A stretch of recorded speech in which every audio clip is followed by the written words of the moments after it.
Muy bien. Terminó la Navidad, ¿verdad? Y ya empezó el Año Nuevo. Pero mañana celebramos en todo el mundo cristiano, por lo menos la mayoría de los países o de la gente que profesa la fe, el Día de Reyes, ¿verdad? Mañana es el Día de Reyes. Recuerdo que cuando éramos chicos nos hacían poner los zapatos, no sé por qué, el césped, el agua, ¿verdad?, para los camellos, y así que los reyes tuvieran donde alimentarse, tomar agua, pero que dejen sus regalos, ¿no? Y no sé por qué era lo de los zapatos, nunca lo entendí, pero bueno, ahí así se practicaba, ¿no? Y uno esperaba con ansias ese día como niño para ver qué nos traían los reyes. Pero nos pareció apropiado compartir sobre los personajes que estuvieron en esta parte de la historia. Para eso vamos a ir al pasaje de Mateo, capítulo 2, donde se relata justamente este hecho de lo que vamos a celebrar el día de mañana y nos ubica un poco en lo que era ese tiempo o lo que sucedía en ese tiempo. Pasaje que nos ocupa es Mateo, capítulo 2, y en el versículo 1 dice: cuando Jesús nació en Belén de Judea, en días del rey Herodes, vinieron del oriente a Jerusalén unos magos. Allí nos introduce el pasaje ubicándonos en el tiempo, ¿no? ¿En qué tiempo fue? En tiempo del rey Herodes. Es allí cuando unos magos vinieron justamente del oriente hacia Jerusalén. Belén estaba ubicado en una montaña de piedra caliza y si bien era una tierra fértil, pero estaba como 800 metros de altura. Belén tenía una larga historia porque era la tierra del rey David, era la tierra de donde venía el rey David, la tierra que la profecía decía que allí nacería el Mesías. Un pueblo chiquito, no era gran cosa, era insignificante, era pequeño dentro de Judá, pero era grande porque justamente fue nombrado como el lugar donde la profecía del Mesías, el Salvador del mundo, se cumpliría. Como dijo el profeta Miqueas, en Miqueas capítulo 5, versículo 2, fíjense, tantos años antes, ¿no? 600, 700, tantos años antes se estaba profetizando lo siguiente: tú, Belén, tan pequeña entre las familias de Judá, de ti ha de salir el que será Señor en Israel. Sus orígenes se remontan al inicio de los tiempos, a los días de la eternidad. Y me gusta la Nueva Traducción Viviente porque traduce: tú, oh Belén, Efrata, eres solo una pequeña aldea entre todo el pueblo de Judá. No obstante, en mi nombre saldrá de ti un gobernante para Israel, cuyos orígenes vienen desde la eternidad. Un ser que no era un ser humano de ese momento, era la misma presencia de Dios, un ser que venía desde la eternidad, que estuvo en los mismos inicios del mundo.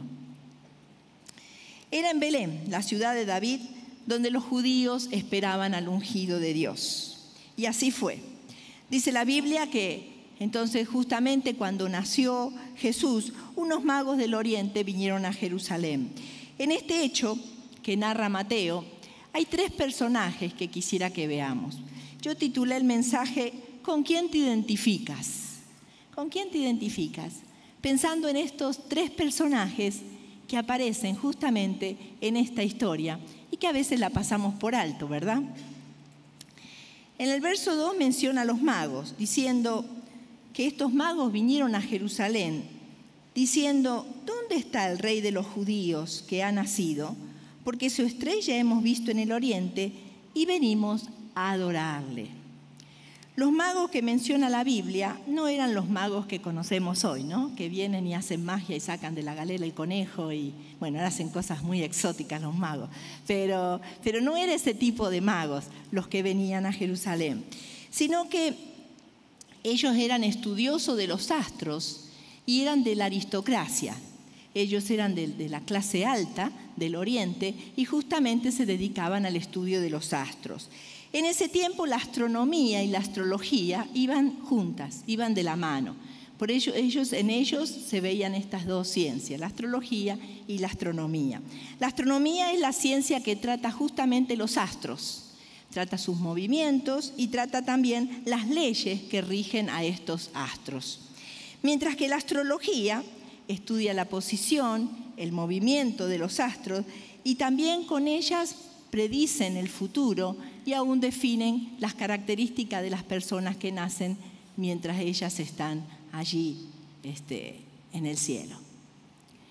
Y bueno, es lo que conocemos hoy como la astrología, ¿verdad? La astronomía quedó como la ciencia que estudia los astros y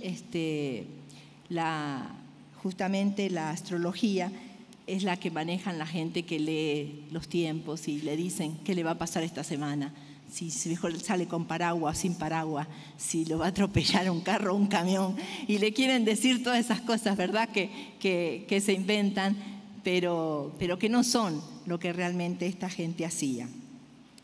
Los magos estudiaban los astros y predecían los hechos por medio de la observación. Por esta razón, justamente era que los reyes y los poderosos le pedían consejo a los magos, porque ellos justamente predecían y sabían ciertas cosas por el movimiento que se daba en el cielo de los astros. Tenemos que entender que en ese tiempo, en el tiempo que estamos hablando, el tiempo de Jesús, la gente creía en las estrellas. Los magos eran gente que leía y las estudiaba, y toda la sociedad creía y se regía por ella. También las estrellas eran capaces de predecir o guiar también a la gente cuando estaban perdidos. O sea, eran una guía las estrellas, no eran simplemente que estaban allí, eran bonitas y se veían los movimientos y predecían futuro, sino que eran la guía para las personas. Aún hoy, por ejemplo, está la estrella polar, que justamente esta estrella se encuentra en la constelación de la Osa Menor y es visible a simple vista y sale en las horas de la noche y está allí. Y la gente que se rige por las estrellas, la gente que está en el mar o en el desierto, aunque ahora hay todas cosas sofisticadas, pero si alguien se pierde, esta estrella es la que marca el norte. Sabiendo que vemos esa estrella, sabemos que ese lugar es el norte. Claro, hoy no la vemos, ¿verdad? Yo me pierdo hasta en el centro de Tuxtla, pero no puedo mirar al cielo.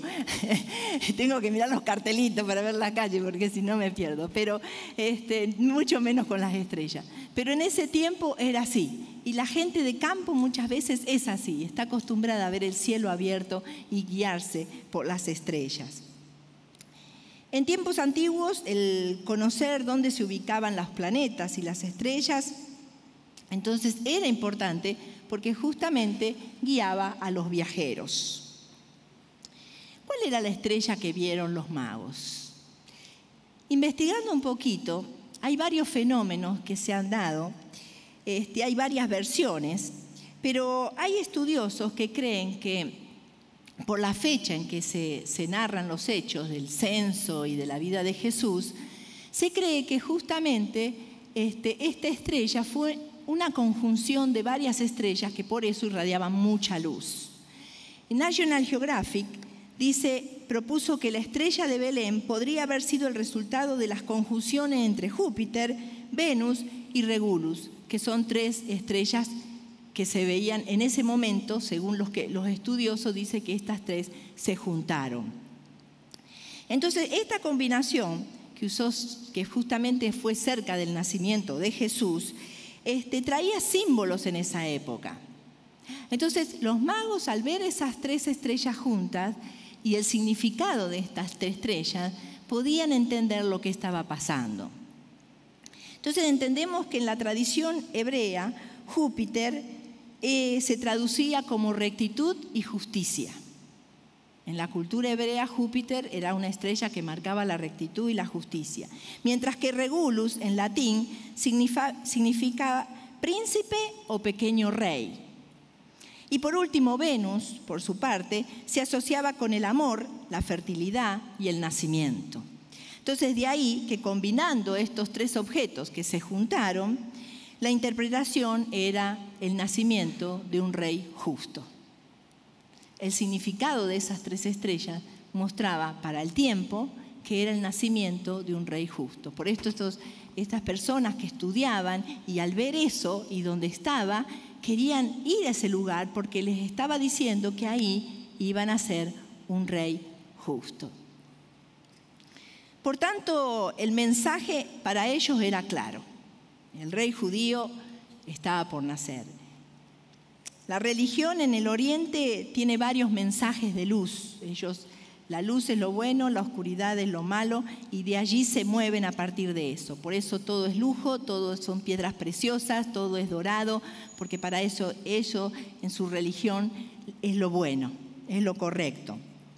Por eso es que cuando ellos llegan, al primer lugar que van es al palacio. Es un rey, en Jerusalén tiene que nacer.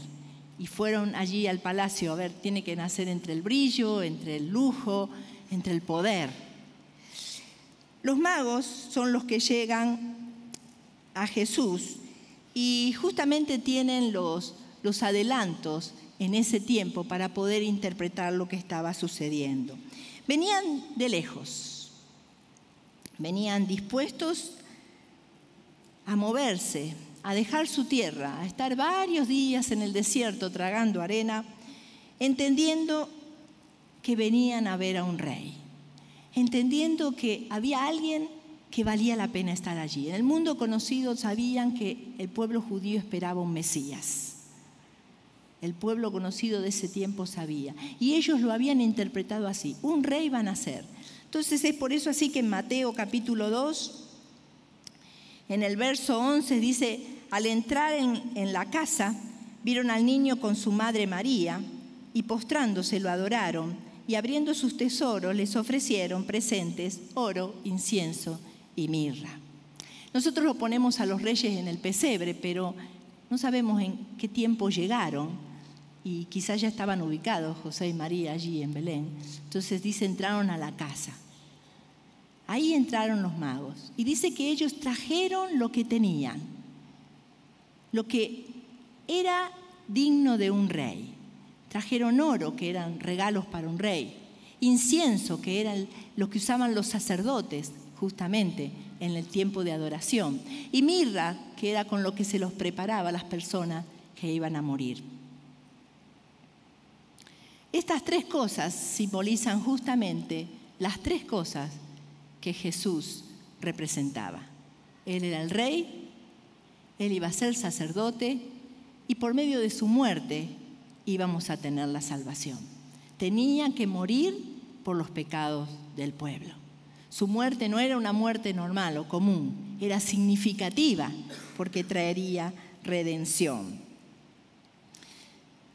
Justamente estas personas dice que estaban allí porque creían en que había algo que valía la pena y estuvieron dispuestos a moverse, a ir, a adorarlo, dice que iban a adorarlo y a llevar los obsequios. Pero fíjense que estaban haciendo algo que Dios estaba en medio de esa situación. Porque fíjense que en el verso 12 dice, siendo avisados estos magos por revelación en sueños que no volvieran a Herodes, regresaron a su tierra por otro camino. Cuando estamos en las manos de Dios, cuando buscamos los propósitos de Dios, cuando adoramos a Dios con toda nuestra vida, Dios se revela a nosotros. Dios nos muestra, Dios nos dirige, Dios nos guía. ¿Nos identificamos con estos magos? ¿Estamos dispuestos a hacer lo que sea por el Señor? ¿Estamos dispuestos a movernos de donde estamos, a cambiar nuestra estructura mental, a poder estar dirigidos justamente por la presencia de nuestro Dios? ¿Hasta cuándo estoy dispuesto a moverme para que Dios obre en mi vida? ¿Estoy listo para adorar a Dios y traer lo mejor de mi vida para dárselo a Él en adoración? El segundo personaje que vemos en la historia es Herodes. Como decíamos, en ese tiempo se hablaba mucho del Mesías y entre el pueblo judío más. Entonces estaba el tema siempre pendiente. el Mesías había de venir. Los magos eran personas reconocidas y consultadas justamente, como les decía antes, para aconsejar y guiar en los diferentes acontecimientos. En el verso 3 nos dice: oyendo esto, el rey Herodes se turbó y toda Jerusalén con él. La noticia llegó a oídos del rey Herodes. Un rey ha nacido. Eso asusta a cualquier rey, ¿verdad? Un rey ha nacido. El mensaje de estas personas que venían de tan lejos y tan seguras del mensaje que traían, asustó al rey. Sabía que un Mesías tenía que venir. Y estas personas están viniendo de lejos, guiadas por una estrella, vienen a adorarle, están seguras de lo que vienen a hacer. Esto lo movió justamente al rey. Herodes justamente era mitad judío y mitad edomita y fue elegido por los romanos para rey de Judea porque él ayudó a los romanos cuando Palestina entró en rebelión. Cuando Palestina entró en rebelión, él fue y acusó y brindó información a los romanos y se ganó su confianza y por eso él llegó a ser el rey. Se llama Herodes el Grande porque realmente hizo muchas cosas. Él reconstruyó el templo, él mantuvo la paz mientras estuvo allí como gobernador. También él fue en tiempos difíciles, dice que vendió toda su vajilla de oro para alimentar al pueblo. En el año 25 a.C., que hubo una gran hambre en el pueblo, dice que él vendió su vajilla para comprar alimento y alimentar al pueblo. Entonces, en cierta medida le decían Herodes el Grande porque obró a favor del pueblo.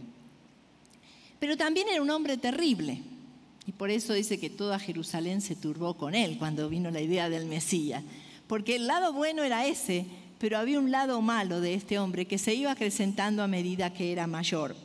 Era un temor a ser usurpado en el trono que llegaba casi hasta la locura.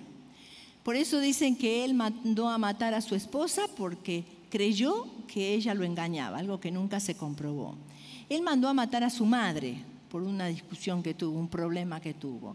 Mató a dos de sus hijos.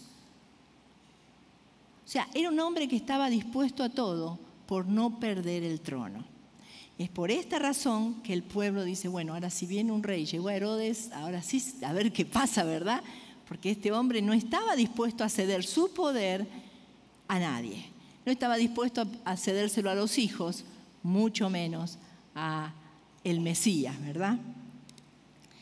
Por eso es que no querían él mismo ni oír de que nacería el rey de los judíos.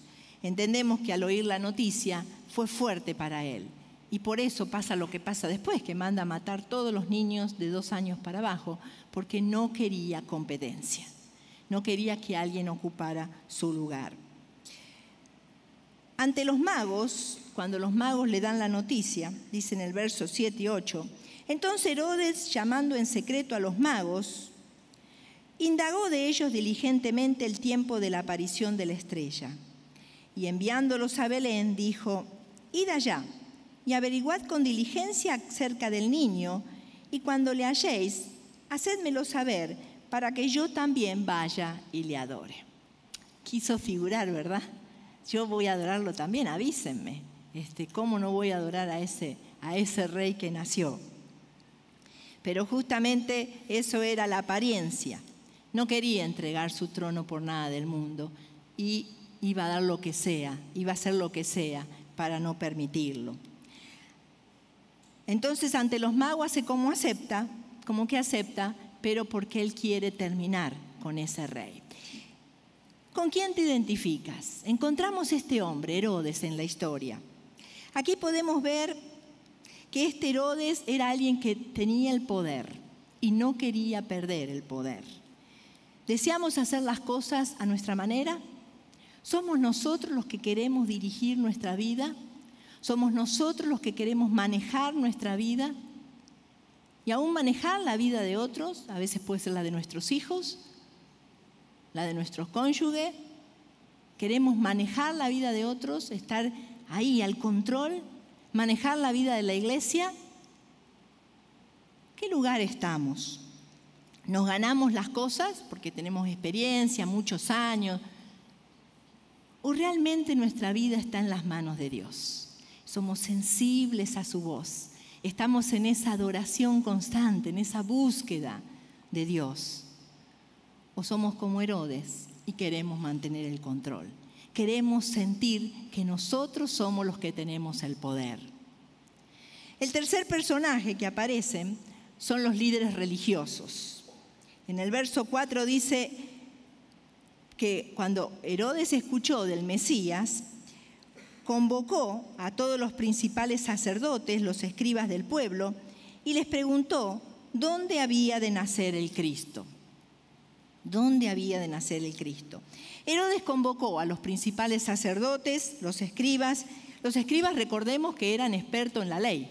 Ellos manejaban lo que era la ley al dedillo y conocían la ley. Herodes convocó justamente a la aristocracia religiosa de la época, a los teólogos de su tiempo, y les preguntó dónde habría de nacer el Mesías. Podemos ver que muchas fuentes pueden coincidir y pueden ayudarnos a encontrar las verdades en nuestra vida, pero finalmente son las Escrituras las que nos traen claridad. Son las Escrituras a donde debemos ir para encontrar con certeza qué es la voluntad de Dios, qué es lo que Dios quiere para nuestra vida. Alimentarnos de este Dios que nos ama y que quiere estar a nuestro lado. Conocer su latir, su corazón, son las Escrituras. Por esta razón Él llama sacerdotes y escribas. ¿En qué otros podrían encontrar la verdad de Dios si no era justamente en las Escrituras? Versos 5 y 6 dice que estos sacerdotes y religiosos le dijeron: en Belén de Judea, porque así está escrito por el profeta. Y tú, Belén, de la tierra de Judá, no eres la más pequeña entre los príncipes de Judá, porque de ti saldrá un guiador que apacentará a mi pueblo Israel. Muy bien. Entonces, vemos aquí nuevamente la profecía. Esa profecía que estaba en las Escrituras y era la que revelaban dónde realmente vendría el Mesías. Entonces, justamente es allí cuando Herodes llama a los magos y les dice: vayan allí, adoren y vuelvan y cuéntenme dónde está. El niño había nacido y había una necesidad de terminar con él. Pero este otro grupo de personas, los líderes religiosos, vemos que era interesante. Ellos conocían la palabra. Ellos tenían la verdad. Ellos sabían justamente toda esta historia del Mesías. Pero ellos estaban allí y estaban guardando las Escrituras sin aplicarla, sin entenderla, sin ponerla en práctica. Los religiosos pensaron: ¿quiénes son estos astrólogos que vienen y desde el oriente y quieren decirnos a nosotros dónde van a ser el Mesías? Dios le va a decir a ellos antes que a nosotros. Interesante, ¿no?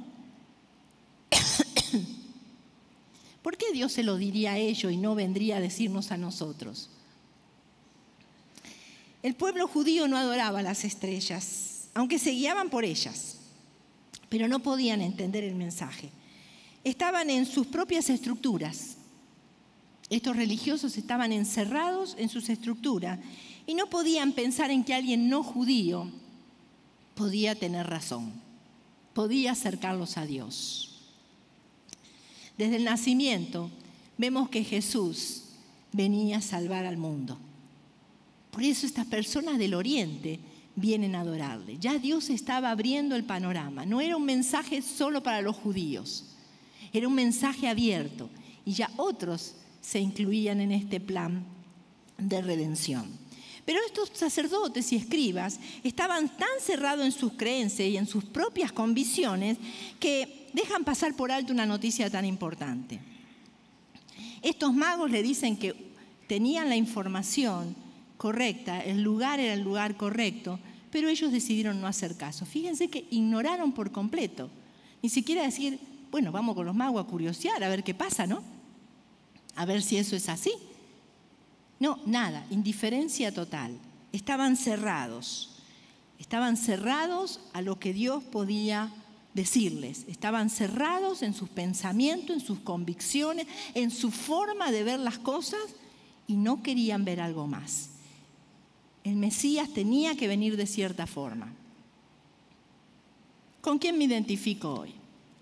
¿Estamos listos para que Dios nos muestre nuevos retos, nuevos desafíos que vienen por delante? ¿Estamos dispuestos y preparados para lo que el Señor quiere mostrarnos? ¿O seguimos cerrados en nuestras formas y convicciones y cerrados a nuestra manera, sin abrirnos y poner realmente nuestro pensamiento y decir, Señor, si este es el Mesías, vamos a verlo. No va a ser que nos perdamos algo bueno. No, me quedo en mi estructura, no me muevo. ¿Con quién me identifico hoy? La reacción de Herodes, la del odio, la hostilidad, una persona que no quería que nadie usurpe su lugar y estaba dispuesto a cualquier cosa para que esto no sucediera. No estaba dispuesto a rendirse ante nadie. Hoy podríamos decir que al igual que Herodes, que nadie ocupe nuestro lugar, que nosotros seamos el centro, que nosotros tengamos el centro de nuestra vida. No le damos ese lugar a Jesús, somos nosotros. Jesús es el copiloto, pero yo soy el que manejo. Yo soy el que tengo ese centro. Eso es lo que hacía Herodes. Conocía de que iba a venir un Mesías, conocía la religión judía, pero él seguía teniendo el centro de su vida. La persona cuyo único deseo es hacer su voluntad y no lo que Jesucristo quiere, no lo que Dios tiene planeado. La persona a veces que no ha comprendido que ser discípulo de Jesús es rendirse ante Él. No lo hemos entendido. Somos cristianos, venimos a la iglesia, pero Cristo no es el centro de nuestras vidas. O quizás tenemos la reacción de los principales sacerdotes, indiferencia total. No le importa en lo más mínimo lo que está sucediendo a su alrededor, ni lo que Dios hace o deja de hacer. Conmigo no es la cosa, Dios. Creo en ti, te conozco, desde chico, quizás Vinavanza, Ictus, pasé por todo, pero tú ahí y yo aquí. Indiferencia ante Dios.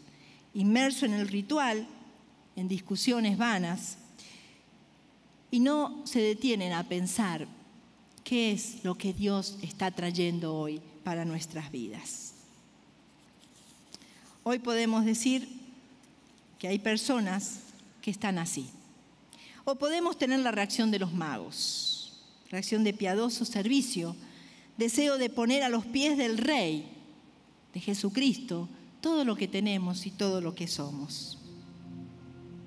Sin duda, cuando nos damos cuenta del amor de Dios, de quién es Dios, de los planes de Dios, nuestra vida cambia, da un nuevo rumbo, un nuevo sentido. Nos abrimos a ver. Esta gente no era el Dios al que adoraban, pero los magos estuvieron dispuestos y decir, si hay un mensaje genuino, lo quiero. Nosotros lo conocemos, lo tenemos allí. Y quizás adoramos a Dios con todo. Y quizás Jesús es el centro de nuestra vida y lo palpitamos allí. Qué lindo. Podemos poner a los pies de Él todo lo que somos. Tenemos esa vida de devoción, de agradecimiento a Dios, de oración, cada día buscándole, buscando sus propósitos, rindiendo nuestra vida completamente a Él. ¿Con quién me identifico hoy? ¿Los magos y doy mi vida completa a Él. Los religiosos, que conocemos y conocemos, pero la práctica está lejos. O Herodes. Mientras no me quiten el poder, acá estamos, ¿verdad? No me muevo. Hoy el Señor, en esta fecha de Reyes, nos dice: búscame con todo tu corazón, adórame, sírveme, y yo te mostraré grandes cosas. Yo te voy a mostrar un camino genuino y verdadero. Dios quiere cambiar nuestra vida. Dios quiere ser real en nosotros, dejar de ser ese Dios que sí, yo creo, pero no está allí, no está diario conmigo, no está en mi vida de devoción, no está en ese palpitar, porque sé que abro los ojos por la misericordia de Dios y los cierro por su gran misericordia. Y vivo para Él y le alabo a Él cada día con mi vida, con una entrega, esperando lo que Él tiene para mí. Porque Dios no es deudor de nadie. Y si le buscamos de corazón, Él se manifiesta en nosotros. ¿Con quién me identifico? Y quizás al ver con quién nos identificamos, podemos evaluar cómo está nuestra vida también y los resultados que vemos de ella. Pongámonos de pie, por favor. Y con esta pregunta en mente, busquemos la presencia de nuestro Dios. Querido Dios y Padre, gracias, Señor, por tu palabra. Gracias, Dios, porque siempre nos enseñas a través de ella. Gracias, Señor, porque no te cansas de buscarnos, de hablarnos, de mostrarnos, Señor, tu camino. Ayúdanos a identificarnos con estos magos, Señor. Si no lo hemos hecho, ayúdanos a cambiar. Ayúdanos a poner nuestra mirada en ti, no en otras cosas. A poner nuestra vida consagrada a ti por completo, Señor. Apasionarnos por ti, apasionarnos por la relación contigo, por lo que tú puedes hacer en nuestras vidas y en las vidas de los demás. Ayúdanos, Señor, a adorarte con todo nuestro ser. Ayúdanos, Señor, a poder mover cielo y tierra para poder conocerte, para poder poner nuestras vidas en tus manos, para poder darte el centro y el control de todo nuestro ser. Ayúdanos, Dios. Gracias por los que ya lo estamos haciendo, pero aún ayúdanos, Señor, si hay algo que todavía nos falta. Ayúdanos a entender que tú eres el centro y que realmente todo esto se trata de ti. No se trata de mí, ni del pastor, ni de la gente, sino solo se trata de ti y lo que tú puedes hacer en las vidas de las personas. En tu nombre, Jesucristo, nombre que es sobre todo nombre, oramos, te damos las gracias